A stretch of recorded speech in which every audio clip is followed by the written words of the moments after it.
So you want to get into property, but you've got no money. Well, great news. I'm going to be showing you how you can have an abundance of money to build your property portfolio.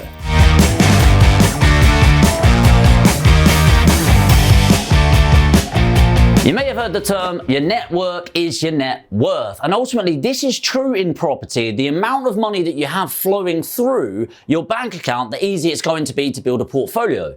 But what you may not know is it doesn't need to be yours. So let's talk about joint ventures. What is a joint venture in the first place? Well, outside of property, any form of joint venture is usually two parties coming into a business arrangement. They bring different types of value and then they share in the profits and sometimes the losses of a business venture. In property, the most typical joint venture is one person funds, brings the money, the other person brings the time and the expertise into the deal. So how do we actually achieve this? The first thing we need to look at is the value exchange. Before you even go out looking for money or looking for the other partner, you need to understand your value exchange. Most of you watching this video, you will be the person bringing the time, maybe the expertise, and you're looking for people to bring the money. But you need to go a little bit deeper than that. What exactly is it that you are going to do in order to earn the money? So for me, it might be I'm going to find the property or source the property. I'm going to analyze it, do the viewings, get it priced up, get the refurbishment done, and then I'm going to dispose correctly of that unit. So it could be that I'm going to sell on the property or indeed refinance out and then pay the investor their funds and an interest on top in return for it. The next thing you want to look at is how much money do you actually need? And I know this seems really obvious, but so many people are just going out there and talking to as many people as possible, but that's not actually a structured way of achieving the end result. For example, if I go, right, I want to build a £2 million portfolio. I know from personal experience, I'm going to need around 40% of that in order to build a £2 million portfolio, let's say in a year. So if I need 40% cash in order to do that, I'm not going to break down the numbers, but the deposit, the refurb, the stamp duty, fees, etc.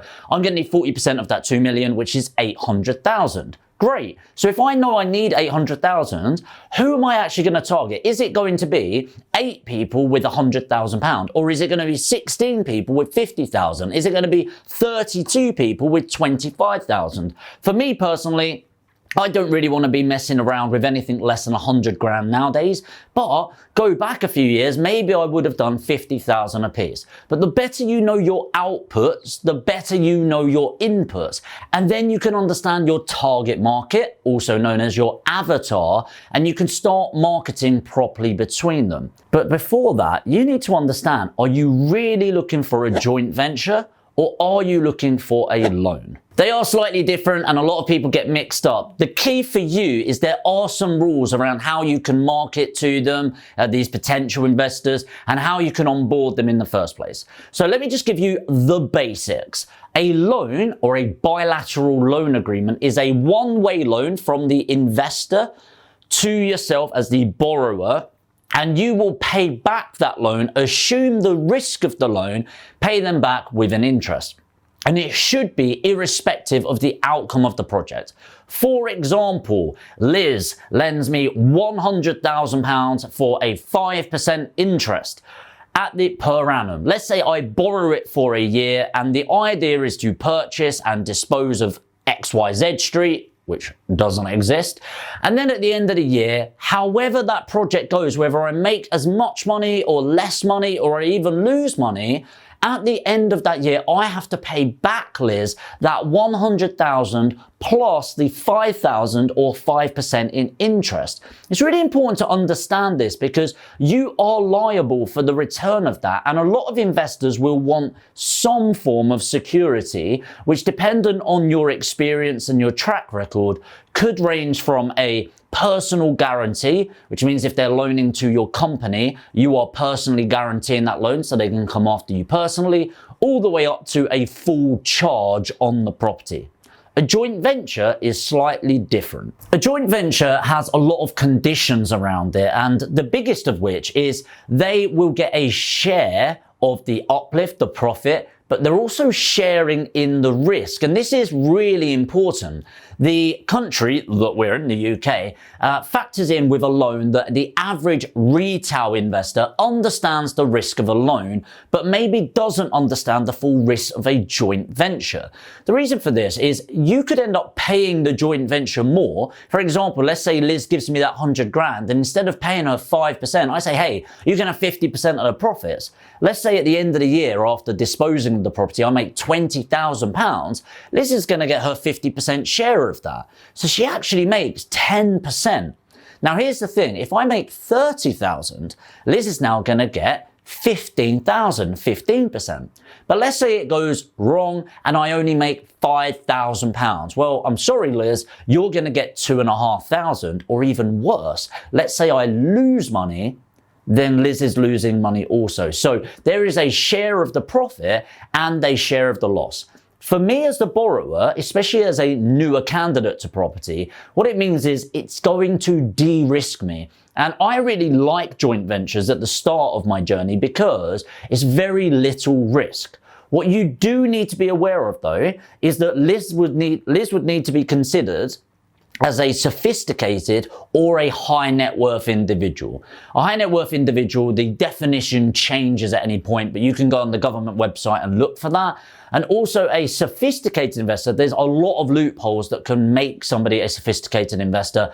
I am not going to deep dive on this video, but what I suggest looking into is the PS13/3, that's PS13/3, and that is a code of conduct from the Financial Service Authority, or the FCA, Financial Conduct Authority now, and they will give you guidance on that. If you would like me to deep dive around the compliance of joint ventures, let me know in the comments now, and I will get to creating a video deep diving around that if it would be of value to you.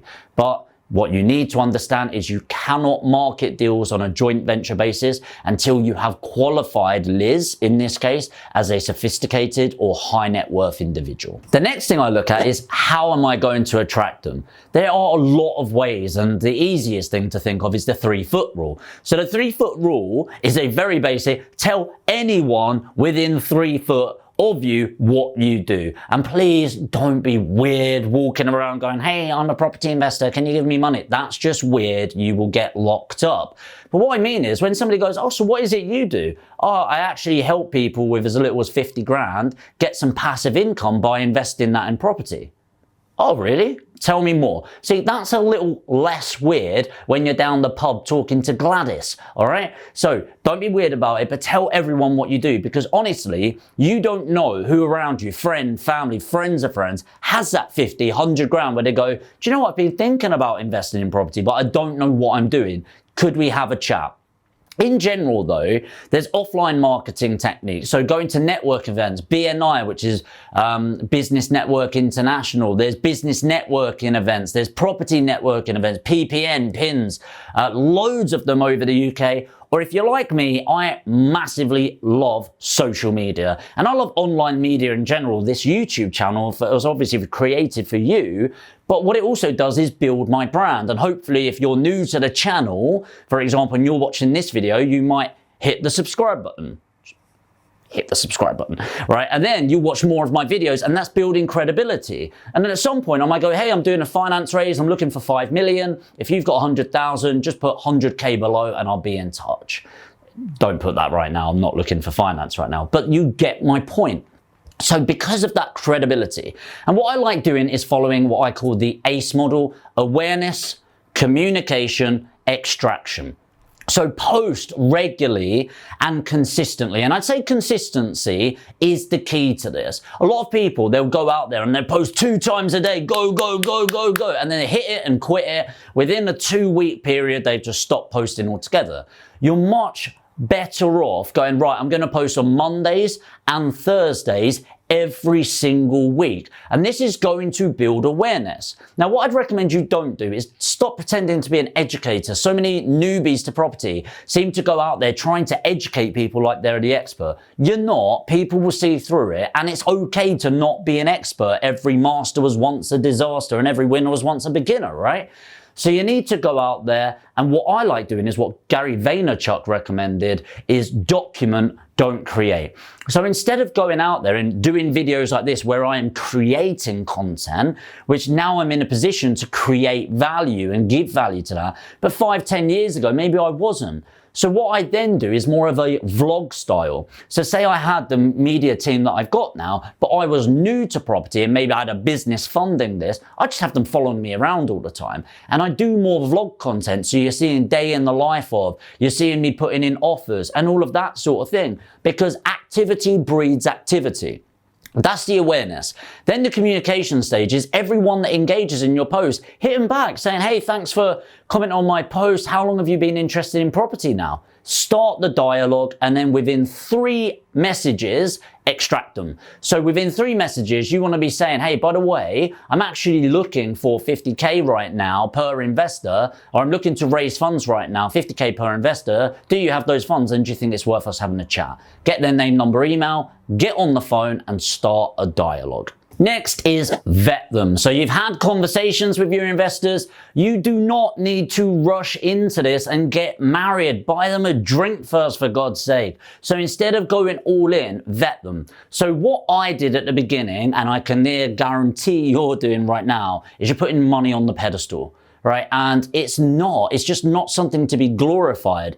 And people always get confused if I was talking to like a multi-millionaire before I become a millionaire, and it was just like I talked to them like it was Dave down the pub having a drink with them. Money doesn't make people better than you or worse than you. They just have more money. It baffles me how people now treat me a little different now that I've got a bit of money. It's like, I'm the same idiot from last year and the year before. I'm still a knob today, I'll be a knob tomorrow. So it's just like, treat people like you want to be treated with respect, but don't put it on a pedestal. Money will come and go. Time, which is your asset, is constantly diminishing every single second. Gone. Time is the only asset that is continuously depreciating. There is only one of you, and there's trillions in circulation. In fact, including cryptocurrencies, derivatives, etc., there's 1.2 quadrillion in circulation every day, which is 1,200 trillion. So money is abundant, your time is not. So whilst you should have a respect for people's money, they should also have a respect for your time. So the reason I'm saying this is there will be people that think they are better than you because they've got money. Jog on. Like, genuinely, they're not. If somebody's got $1 million and then they're treating you like nothing, don't be beholden to that. Get rid of them. Seriously, you're doing yourself a favor, because there'll be so many other people. So vet them properly. Do they have a cool head? What are their expectations of you? Can you have a drink with them? Do you get on with them? Because ultimately you are in a power position when you're going into property. You don't need to work with any investor. There's going to be plenty of investors that want to give you money. You work hard for their money, and they make their money work hard for them. With that sort of mindset, I prefer, if I am going to do joint ventures with somebody, I'd start with short-term joint ventures rather than long-term. So a lot of people, they'll meet somebody at a networking event and go, hey, you got money? Yeah, I like you because you got money. Hey, let's build a portfolio together. I'll do all the work. And it's like, well, let's slow down a little bit there. This is like meeting a girl, meeting a guy, going, do you know what? You're kind of hot. Let's get married. So, well, they might be knobheads. They probably are, right? Most of us are. But the point is, when you're networking and meeting somebody, you don't need to go, hey, let's build a portfolio together. It might be, let's go for some coffees. Genuine coffees, get to know each other, and let's do a joint venture on a flip, or a trade, or a short-term strategy, and just see what happens, because I guarantee something will go wrong. Every single property that I've bought, there's been unforeseens. Every single investor that I've bought on, there's been issues. That's normal. Everyone is great and amazing and hunky-dory and happy when everything goes right. Well, that's great, but what about when it goes shit? Which it will. How do they react then? How do they communicate with you then? How do you get through it together? And I probably do 2 or 3 of those projects, make some nice wedge on the way, and then think about a longer term relationship. So I would only only consider long-term joint ventures if I already know the person and have got that working relationship with them. Next, I like to do what I call a what-if statement. So this is a blank piece of paper that's going to build up into what's known as a heads of terms, but I like just writing what if. And you just hash it out, grab a drink with them, a coffee with them, whatever, and you just go, well, what if? And I mean, think of everything. What if you die? And it's your money. What do you want to happen? Because I want to be able to carry on this project. Who's going to get it? What do you want me to do? All right, you can carry on the project and I want you to send the money, the profits, based on management accounts to whatever my will dictates. Cool. What if I die? What happens if you funded the deal and I die halfway through the project? Some of these are really awkward conversations, but I tell you what, I'd rather have the awkward conversation and know what outcomes that we want from it. What happens if somebody's funding my project and halfway through they go, actually, I need my money back? What if they're lending it for a year, but there are delays to my project so that I need it for another 3 to 6 months? Well, I don't want the vendors to go, years up, I need my money, mate. So you need to have this what if statement. What if this will happen? What if that, this will happen? You build that out and then you put it into a heads of terms, which is just another bit of paper where it's easy day-to-day lingo, if you like, layman terms. You write it out, then you write, they're going to loan this money for this long. This is what's going to happen. What if, what if, what if? This is the return they're going to get. This is the security that they're going to give. And then what you do is you send that over to a solicitor. You tell them, I want all of these what ifs put into a joint venture contract, explain the situation, and then the solicitor will make that a legally binding document that you can both agree and sign to. Now that the joint venture has started, what you want to have is agreed communication points. And I think this is really important. There are some of my funders that they don't want to hear anything from me, like anything. I'll still give them a quarterly email just to keep them posted, even if it is just a 1 or 2 liner, just to remind them, hey, I'm here, I'm still working for you, I'm still getting this money, working hard for you, everything's going well. Or communicating, hey, just so you know, we've had some hold-ups on the project, it's not going to affect your payout at all, but it will likely have a dramatic impact on the timeline. Let me know if you want to discuss this further, but we're expecting 2 to 3 months. Communication is key. Everything that goes wrong in my business, which we screw up all the time, by the way, because we're human, almost always is due to poor communication.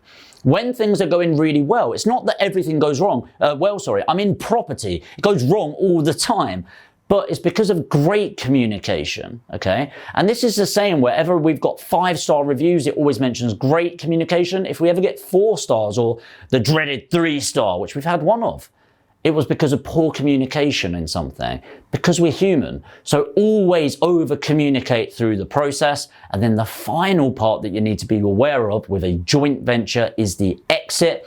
Everything should be concluded in writing that the money has been paid back, and the term that you want in the email or letter is both parties agree the joint venture has been fully settled and there will be no ongoing recourse to either the lender or the borrower. So that's all I have for today, and I think it's really important to go through the start, the middle, and the exit. If you do want more information on the compliance side of PS13/3 joint ventures loans, let me know in the comments below and I'll spend some time deep diving around that if it will give some value. It helps me a massive amount with the YouTube algorithm if you give this a comment and a like. Tap on the like button. And if you're new to property and new to the channel and you want to find out more about property investment, just hit the subscribe button and the notification bell. It's great to welcome you in, and I hope you enjoy the future videos.